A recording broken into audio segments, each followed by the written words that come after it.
Hi everyone. Today I thought to share my F1 visa interview experience. When I was preparing for my F1 interview, I couldn't find any information regarding people who converted from H1B to F1 visa. Also, I didn't find F1 visa experiences of students who were pursuing a PhD in aerospace engineering sciences. So I decided to make a YouTube video to help other students.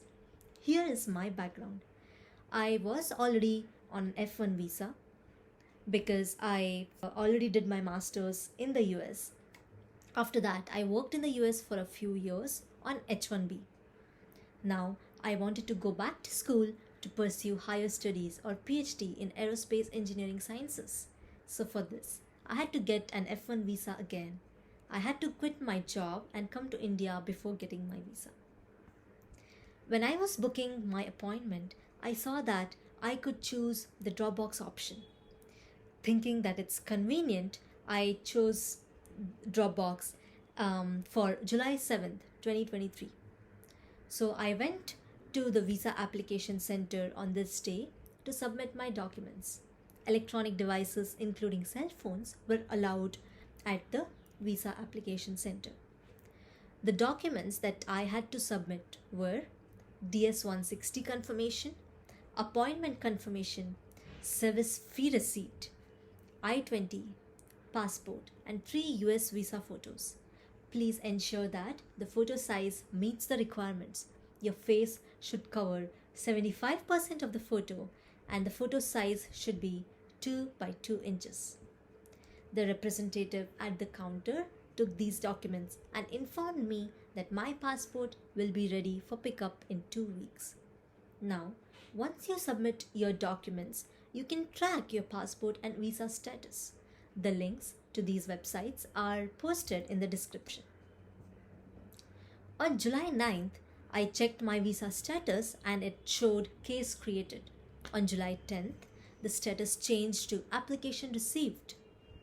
On July 11th, my visa status showed refused, but my passport status showed passport is still at embassy or consulate.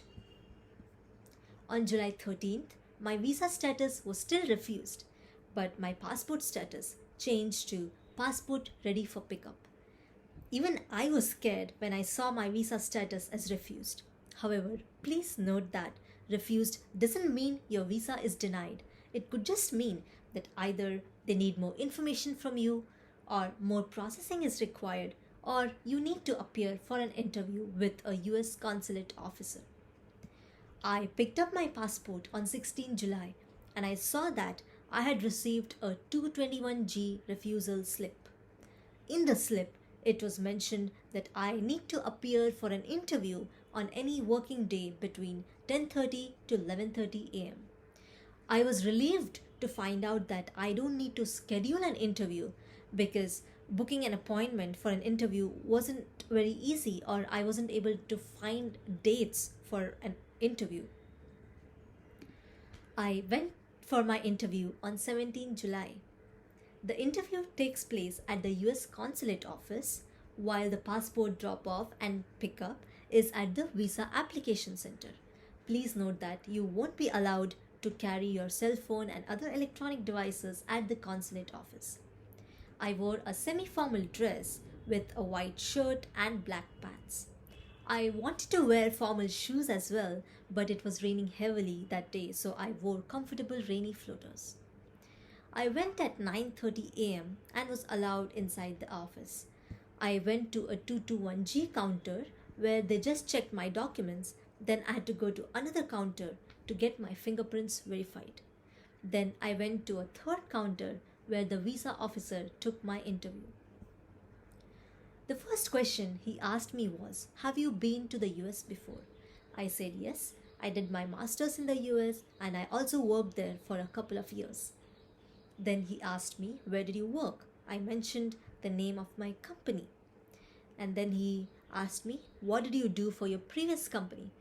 I said, "I worked as a systems engineer and I worked on front end receivers of Apple iPhones."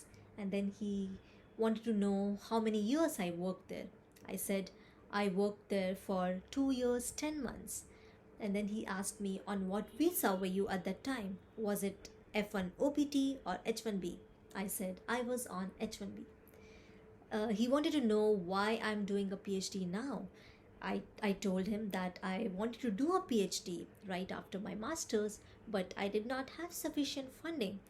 So I worked there for a few years so that I can obtain the financial support I would need to pursue a PhD or do my research.